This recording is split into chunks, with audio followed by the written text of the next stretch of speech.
में कोई संतान नहीं थी। श्रोता बंधुओं, जब कोई संतान नहीं थी तो एक दिन महाराज अज अपनी सभा में बैठे हुए थे। एक सिक्का को हाथ में ले और सिक्का को हाथ में लेकर के उसे बहुत देर तक देखते रहे। सिक्का देखते देखते महाराज ने ऊपर की ओर जैसे उछाला तो सिक्का जमीन में धंसता चला गया।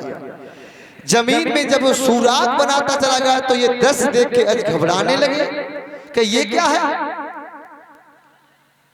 श्रोता बंधुओं, सिपाहियों को आदेश दिया कि यहां पर खुदाई की जाए। खुदाई आरंभ जब हुई तो खुदाई जब आरंभ हुई तो एक रथ हीरा जवाहर मोतियों से भरा हुआ निकला। धीरे धीरे खोजते गए, फिर भी शंका समाधान नहीं हुई। एक नहीं 9 रथ निकले भगवत सज्जनों, 9 रथ।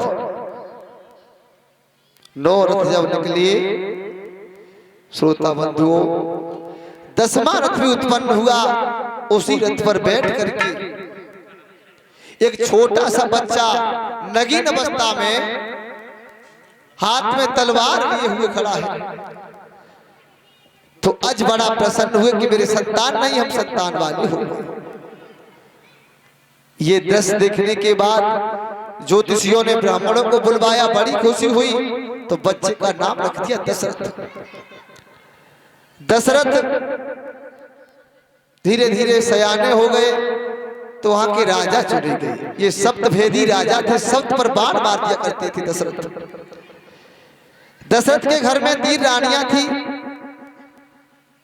कौन कौन थी? कैकेयी, कौशल्या, सुमित्रा।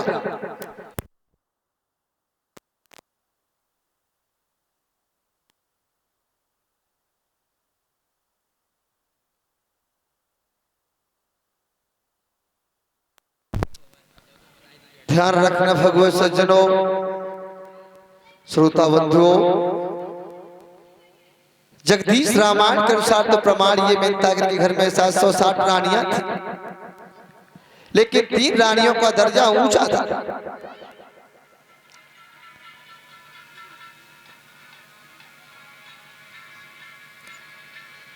तो सबसे पहले दशरथ की शादी हुई थी कौशल देश के महाराज वानवंत की पुत्री थी कौशल्या। जब शादी तय हो गई तो रावण ने ब्रह्मा जी की तपस्या की। तो ब्रह्मा जी ने कहा, सुनो रावण, दशरथ और कौशल्या से संतान होगी, वो तुम्हारा काल होगी। तो रावण ने कौशल्या का अपहरण कर लिया। अब ना होने के नाते उसे नहीं बंद नहीं किया, संदूका में बंद करके जल में बहा दिया। अब अयोध्या से दशरथ के यहाँ से बारात पहुंच गई कौशल देश। जब भानवंत के यहाँ बारात पहुंची तो लड़की तो घर पे नहीं है, तो लोग लज्जा के कारण अपनी दूसरी पुत्री सुमित्रा की शादी कर दी। रास्ता में भेंट कौशल्या से हुई तो उन्हें भी ले आए। इस तरीका से 2 रानियां तो ये थी। तीसरी रानी थी कैकेयी। कैकेयी कश्मीर के राजा अश्वपति की लड़की थी। श्रोता बंधुओं, ध्यान रखना, ये कैकेयी पूर्व जन्म में भिच्छ नाम के ब्राह्मण की पत्नी थी। तब उसमें उसका नाम था कलहा। अपने पति से बार बार कलह करती थी। जो स्त्रियां अपने पति से कलह करती हैं उन्हें कहीं भी सुख नहीं मिलता है। इस जन्म को बिगाड़ती हैं, अगले जन्म को नष्ट कर देती हैं, क्योंकि पति भगवान से ही बड़ा है, परमेश्वर के समान है।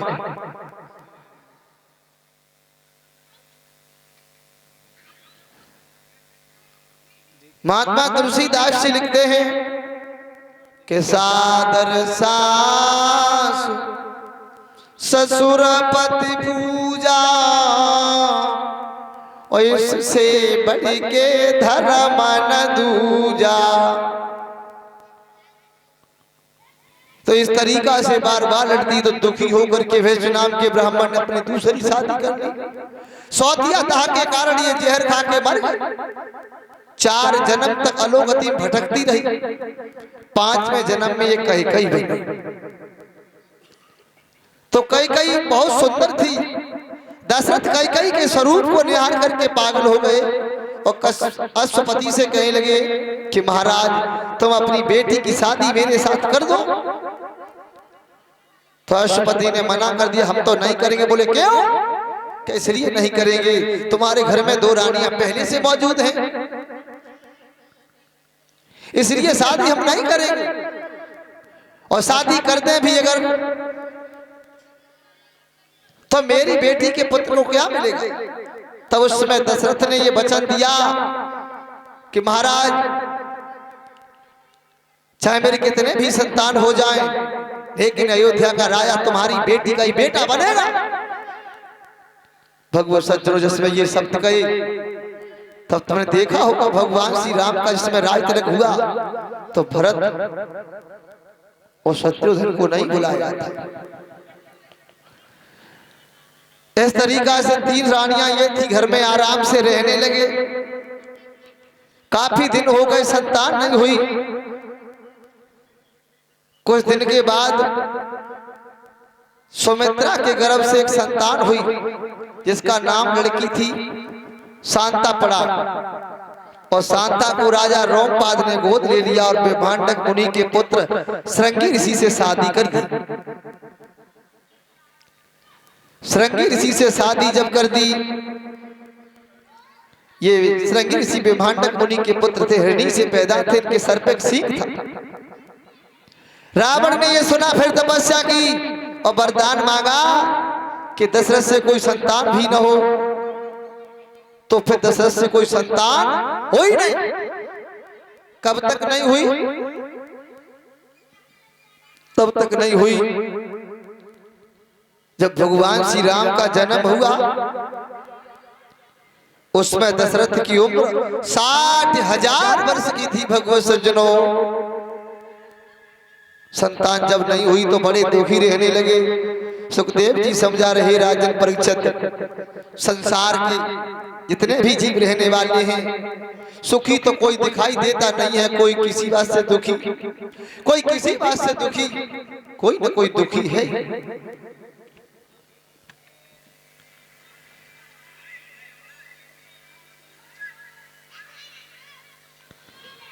हमें तो कोई सुखी दिखाई देता नहीं है। कभी कल्पना करता है, दीन गए धनवान सुखी, धनवान कहे सुख राज कुमार।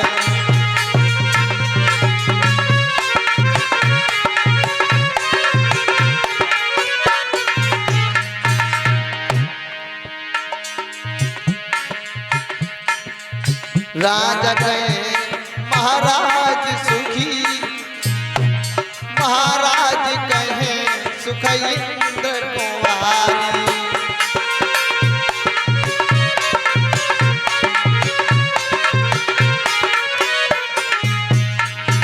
सबने बताया पर सुखी कोई नहीं।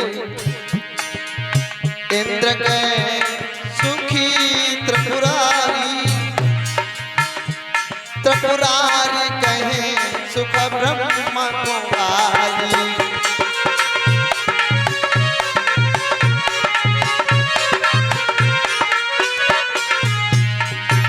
फिर बताया, ब्रह्मा जी ने कहा कि विष्णु जी सुखी हम क्यों, लेकिन सुखी कोई नहीं है। तब बहुत सुंदर लाइन लिखी, परदासन दास कहे तुलसी, हरि भजन बिना सब जीव दुखारी।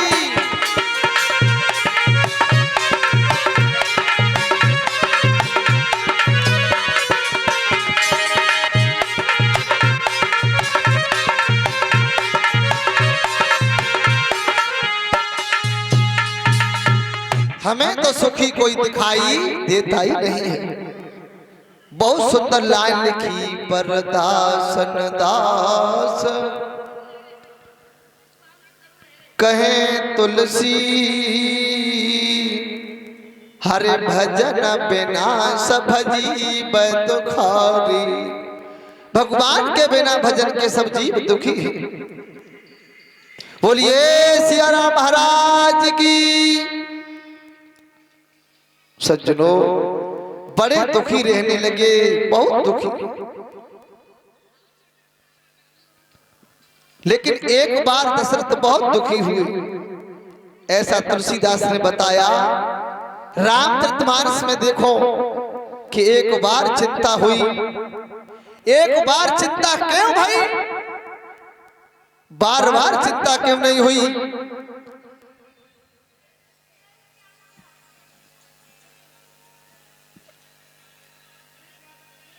श्रोता बंधुओं, जब एक बार चिंता हुई तो कौन सी बार चिंता हुई? सोमवार को भई या इतवार को हुई? तो तुलसीदास रामचरितमानस में कहते हैं, अपने अनुसार लिख दिया, बता रहे हैं तुलसीदास। बोल पड़े कि एक बार दशरथ मनमाई, भई गिलाने मेरे सूतनाई। राम सिया राम, सिया राम जय जय राम। राम सिया राम, सिया राम जय जय राम।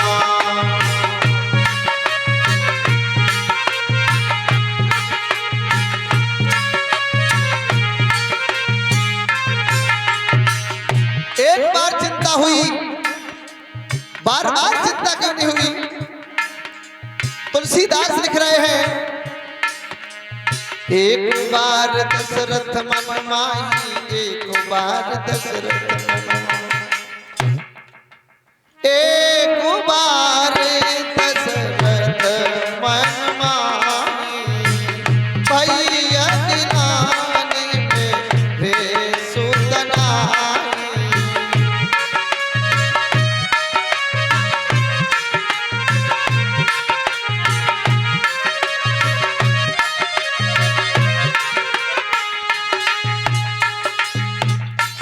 दशरथ को चिंता हो गई।